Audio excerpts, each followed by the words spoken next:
Soul Hackers 2, released today for PC, PlayStation 4 and 5, as well as Xbox One and the Xbox Series consoles, celebrates the 25th anniversary of its predecessor, Devil Summoner Soul Hackers, both of which fall under the Megami Tensei umbrella of games. So while Shin Megami Tensei isn't in this game's title, telling you it's part of the tapestry of that franchise and is related to games like SMT or Persona will tell you a fair bit immediately about the gameplay on offer here.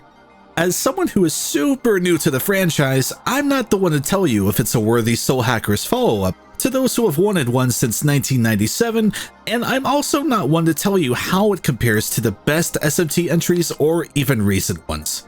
The best I can do is share my takeaways from the game, thanks to Atlus generously providing the game a month in advance, which allowed me to comfortably experience the game with no time pressure. I'll be doing my best to keep this review relatively spoiler-free, but there are some broadly overarching plot structure facets I'd like to touch upon, as well as environments from throughout the game I'd like to discuss, just a little. So if you're trying to go in completely sight unseen, my main conclusion is that Soul Hackers 2 leaves a fair bit to be desired from both a narrative and level design standpoint, but by featuring interesting characters and making its battle system accessible and not too punishing, this is one of the better starting points I know of for those who have always been curious to try one of these games. So with that said, let's go ahead and dig in a little deeper here.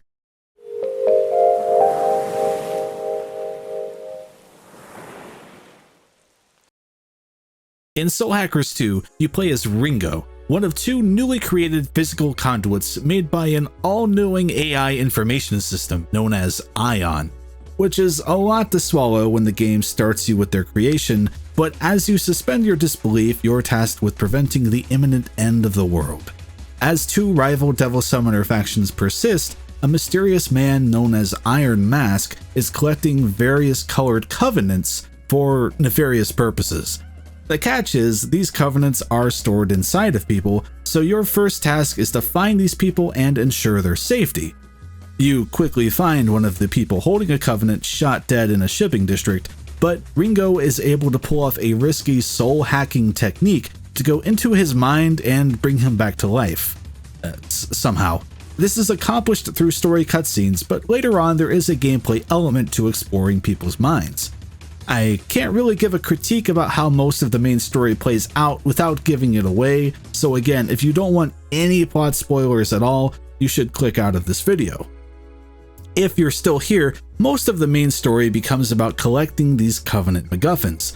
There's some intertwined character drama, but the paths that lead to it tend to feel ill-developed and rob these moments of any potentially earned emotional depth or complexity.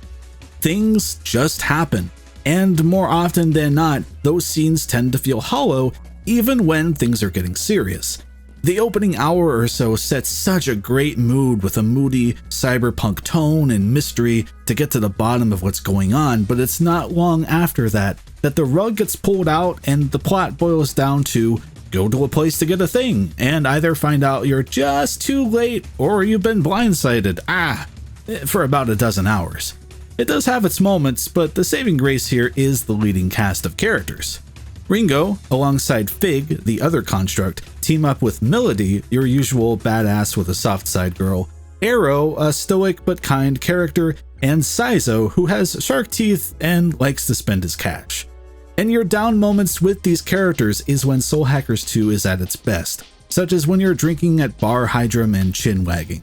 The human party members are designed as polar opposites, waxing about anything from their favorite movie about a dog to commenting on the pitfalls of modern-day capitalism.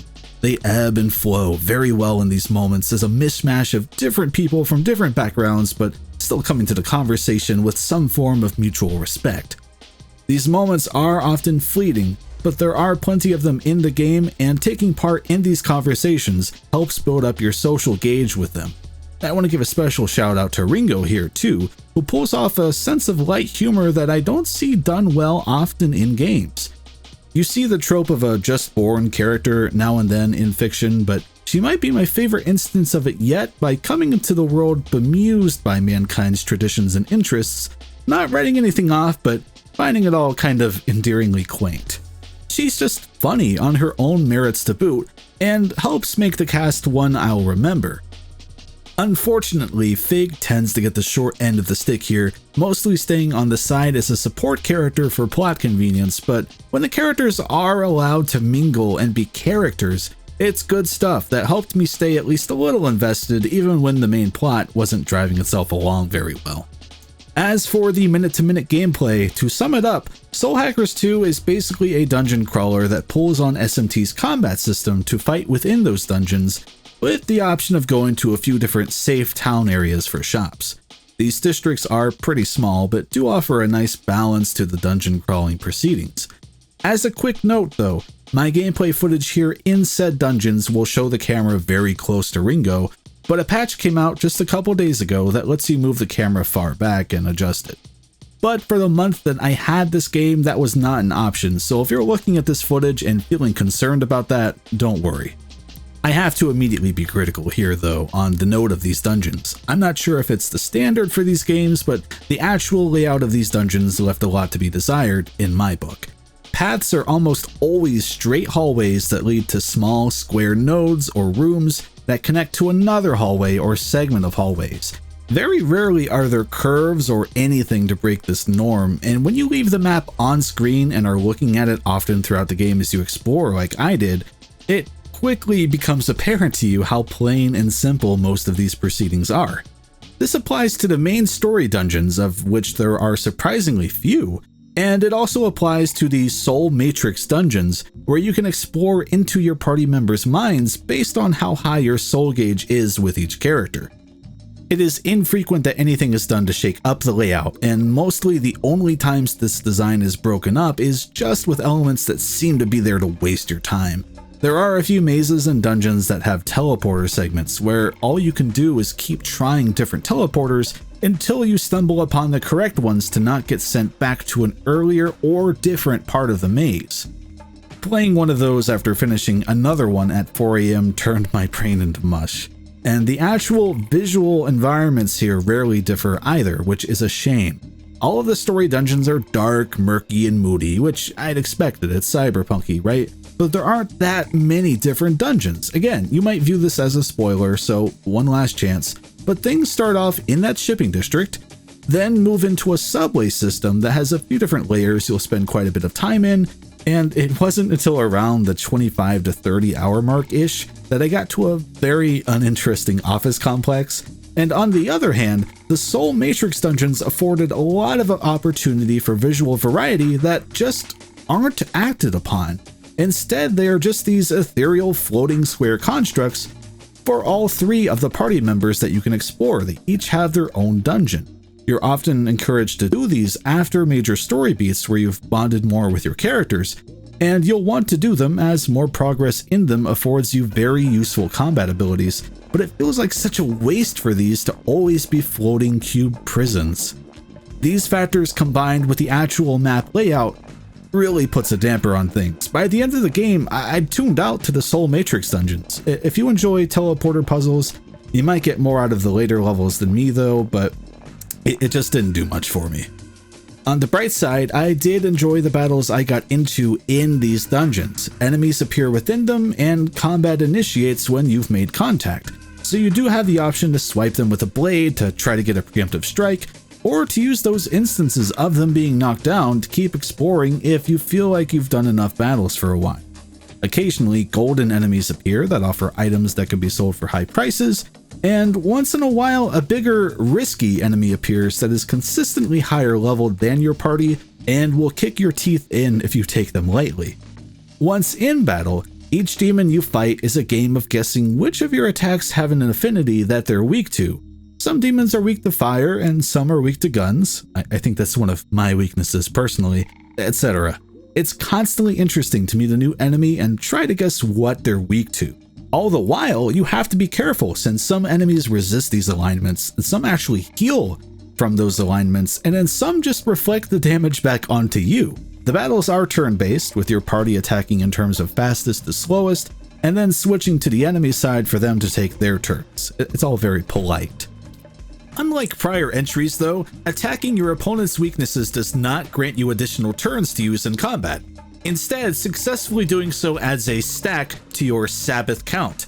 The higher your stack, the more damage you'll do with an additional hit that damages all of your enemies. On top of that, some of your demons can learn Sabbath skills that have a chance of activating during a Sabbath, such as healing your party members based on how much damage you do, inflicting poison on your enemies, things like that. It's always satisfying when these happen, even if the animation is the same each and every time. Thankfully, there's a button that lets you skip that animation once you've had your fill of it. If you're wondering if enemies have a similar system when they attack your weaknesses, they don't. All that happens is that extra damage is inflicted. I know that in the other SMT games, the trade-off is generally that they can do more to take advantage when they make an effective hit, but here, that added difficulty isn't a consideration. As usual with this overall series, a feature here is that you can enlist the demons to join your stock, and then equip one to each of your party members, thus passing on their resistances, their weaknesses, their stats, and moves too. A shift here is that you don't actually negotiate with the demons anymore for them to join you, at least not in the usual way. No longer do you talk to them and try to figure out which response works best. Weirdly enough, the recently released Digimon Survive actually has that mechanic as opposed to this game. Funky. Instead, your demons will present them to you throughout a dungeon, and then they'll usually make a request of you. Sometimes they'll join you sight unseen, and sometimes they'll say you're too low leveled for them and disappear, but generally they'll ask for some of your party's hit points or their magic points, or even for you to outright pay them for them to join you. But once you have them in your stock, you're free to equip them, level them up, and decide which moves they'll keep. And then you can take them to a circus to fuse them together to try to get stronger demons with specific movesets. I don't know why it's a circus, but I like that it's a circus. The game encourages this song and dance, with demons reaching a maxed out sort of stage a few levels after you acquire them, where they stop learning new moves and often give you an item that strengthens the specific elemental attacks they use when you equip them to your character. This way, you're constantly cycling through new demons, acquiring useful items from them, and then balancing their fusions to keep a diverse moveset that can cover all bases. Or maybe you'll build yourself to focus on specific affinities to try to take down some of the game's particularly challenging side quest hunts or bosses. All of these facets worked in tandem and always made sure I was engaged in the battles as I went along, which is what helped balance out the dungeons themselves for me. I may not have always enjoyed exploring them, but they did give me opportunities to train my demons and play around more with the combat. So to bring it all back to the top and look at structure here, Soul Hackers 2 has you move through its story, usually unlocking a new area like the subway system, exploring through it to accomplish a story task, and then the game will hint at you that you should go to the Soul Matrix dungeons while telling you that side quests are available to go pick up in the town. These side quests almost always involve some character needing something from the subway system that you just happen to unlock, for example, so even when you've just wrapped up in a dungeon, you'll often have an incentive to go back in. A helpful thing is that there are non-puzzle teleporters that let you quickly travel around the map, so going back in is rarely a bother. You'll then spend an hour or two clearing all the Soul Matrix dungeons unlocked to that point that you can, and then going back to the main story. The dressing on top of all of this is a pleasant sense of style, a UI that's easy on the eyes, a pretty good soundtrack to keep you going, and a dual language dub that voices most of the game's dialogue. It's not completely voiced, but it is most of the time and always is for story sequences. All of this together made the experience of playing Soul Hackers 2 cozy. I'd look forward to playing it in the evenings since it's often a comfortable game to go through. I kind of needed a game like this right now actually, and even though it didn't take me long to note major parts of it that I wish were better, it's never anything worse than just good. I wish it had more environmental variety, and I wish there was more complex and interesting navigation within those environments on top of a more engaging main storyline, but I have enjoyed my 40 plus hours with the game. I try to avoid talking about price points since everyone has a different situation and perception of value, but I think I could comfortably recommend this game on discount. I do think it's good, but in a world where there's so much competing for your money and your attention and time, the quality isn't quite there for a full price purchase, but again, that's just my view. I hope this review gave you a good idea of what to expect from Soul Hackers 2. It's the briefing I'd have wanted before going into it. I was thoroughly intrigued when I found out about this game, Randomly making a sequel to a Sega Saturn game 25 years later is an easy way to get my attention. If we get another follow-up to Soul Hackers, I hope it pays a bit more attention to developing its story and offering a little more with its dungeon exploration, but for now, I'll look back fondly on this game and its leading cast in particular.